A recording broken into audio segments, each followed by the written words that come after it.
حدیث نبوی صلی اللہ علیہ وآلہ وسلم۔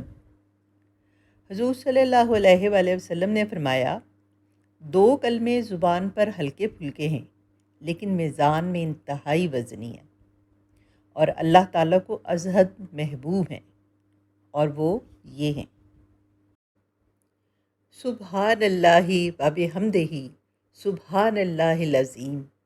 ترجمہ: پاک ہے اللہ اپنی خوبیوں سمیت، پاک ہے اللہ بہت عظمت والا۔ حضرت محمد صلی اللہ علیہ وآلہ وسلم نے آیت الکرسی کی فضیلت بیان کرتے ہوئے فرمایا کہ بستر پر جاؤ تو آیت الکرسی پڑھ لیا کرو، اللہ تعالیٰ کی طرف سے تمہارا ایک حفاظت کرنے والا مسلسل تمہارے ساتھ رہے گا اور کوئی شیطان صبح تک تمہارے پاس نہیں آئے گا۔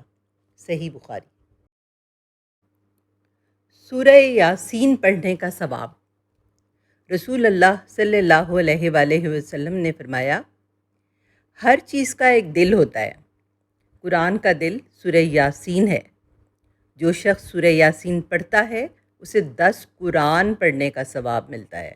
سبحان اللہ۔ اذان سننے کے فوائد۔